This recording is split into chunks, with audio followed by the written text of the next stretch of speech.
Shalom, selamat malam Bapak Ibu Saudara yang dikasihi Tuhan Yesus Kristus. Selamat kita berjumpa kembali dalam renungan pada malam hari ini, hari Kamis tanggal 27 Agustus 2026.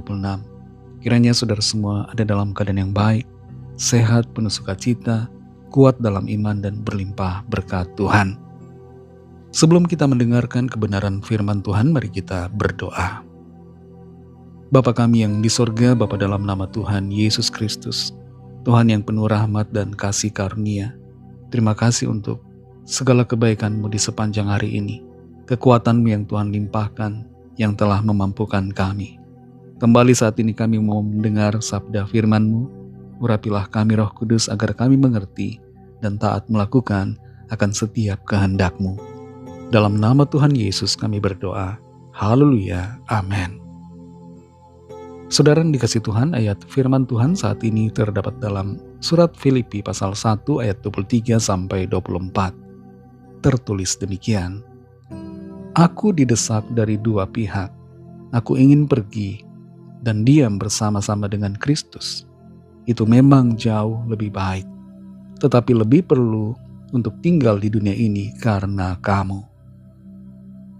Saudara yang dikasih Tuhan, masalah hidup, pergumulan yang terjadi membuat seorang pria sering berkata, sudah ingin ke sorga. Akibatnya ia tidak mau bekerja, tidak mau melayani, tidak mau mempedulikan keluarga, tidak lagi mau mengerjakan tugas ataupun tanggung jawabnya. Dia menjadi cuek dengan pasangan hidupnya, tidak memperhatikan anak-anaknya, dan selalu mengucapkan, sudah rindu ke sorga. Betul bahwa kita semua harus punya kerinduan akan surga, rindu menuju rumah Bapa yang kekal.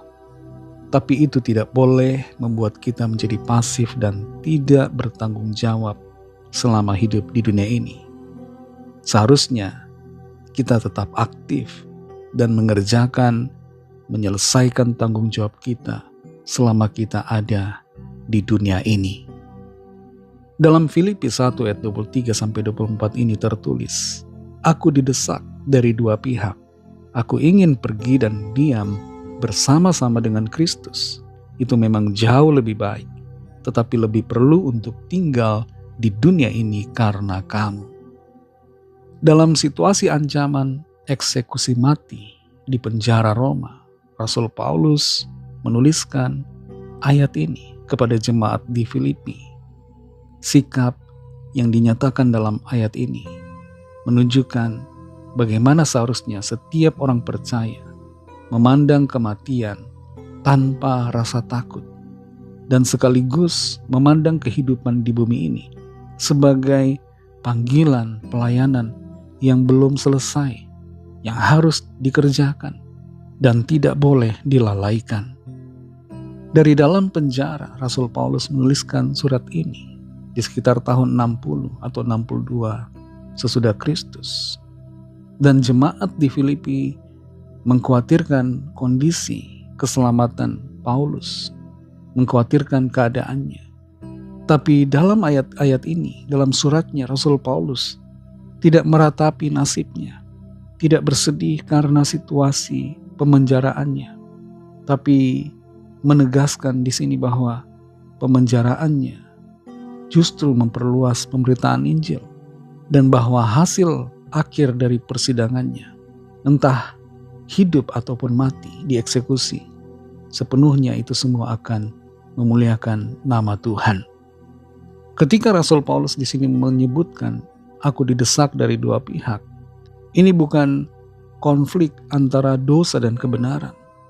Kedua-duanya, dua hal yang dinyatakan mendesaknya adalah hal-hal yang sama-sama bernilai mulia.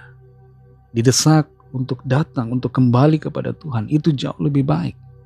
Tapi juga didesak untuk tetap hidup dan melayani, mengerjakan, menyelesaikan tugas panggilan Tuhan.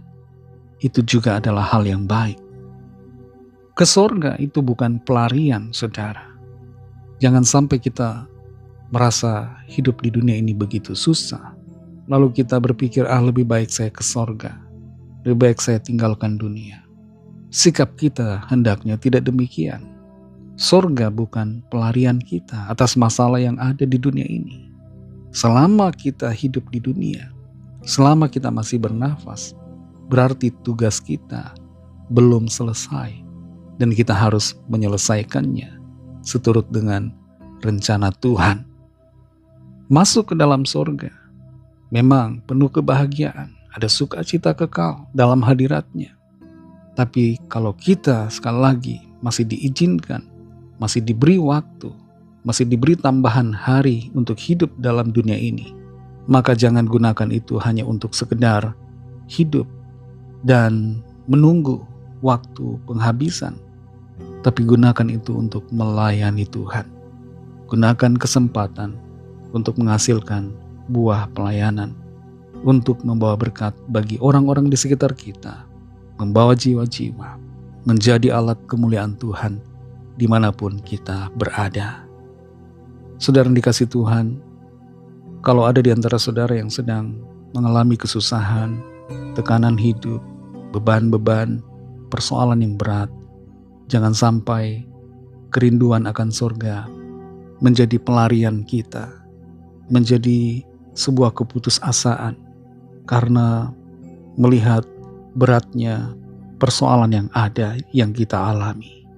Kita semua tentu akan menuju kepada sorga nantinya. Oleh karena kasih karunia-Nya kita dibawa masuk dalam hadirat-Nya yang kekal, penuh sukacita. Tapi sekali lagi, selama kita hidup di dunia ini, itu berarti masih ada tujuan yang Tuhan berikan kepada kita untuk kita capai. Jangan sia-siakan waktu, tapi kerjakanlah visi dan panggilan Tuhan. Mari kita berdoa. Terima kasih Tuhan Yesus, kami bersyukur ya Bapa untuk berkat firman-Mu yang sudah kami dengar, yang mengajar kami, mengingatkan kami, bahwa selama kami hidup di dunia ini, kami harus menghadapinya dengan kuat, semangat, melayani Tuhan, melayani sesama, melakukan tugas panggilan-Mu. Pimpin kami terus Roh Kudus, sehingga kami tidak menjadi pribadi yang putus asa, yang menyerah dengan keadaan, yang tidak bersemangat dalam menjalani hidup ini, tapi bersemangat selalu, penuh sukacita, berkobar-kobar, dan terus setia melakukan tugas pelayanan, menjadi alat kemuliaan bagi nama Tuhan. Terima kasih untuk firman-Mu. Berkatilah kami di sepanjang malam ini dalam istirahat kami. Berikan kami tidur nyenyak dan bangunkan kami kembali besok pagi dengan kekuatan yang baru. Lawatlah setiap kami.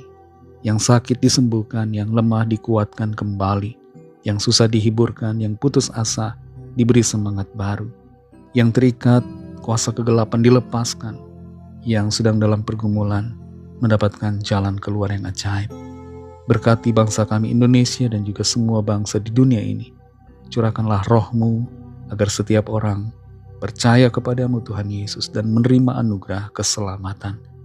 Ampunilah kami akan dosa kesalahan kami, seperti kami juga mengampuni orang yang bersalah kepada kami, dan pimpin hidup kami jadi sempurna seturut dengan rancangan-Mu.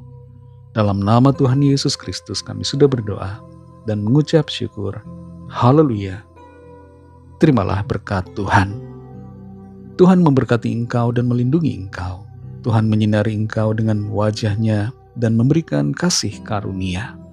Tuhan menghadapkan wajah-Nya kepadamu dan memberikan damai sejahtera. Berkat dan anugerah Allah Bapa, kasih karunia dari Tuhan Yesus Kristus, dalam persekutuan dengan Roh Kudus, menyertai saudara semua, sekarang ini dan sampai Maranatha, Tuhan Yesus datang kembali, dan bahkan sampai selama-lamanya. Dalam berkat nama Tuhan Yesus Kristus, haleluya, amin. Puji Tuhan, saudara yang dikasihi Tuhan, Tuhan Yesus memberkati saudara semua. Selamat malam, selamat beristirahat, dan sampai jumpa dalam renungan yang berikutnya. Haleluya.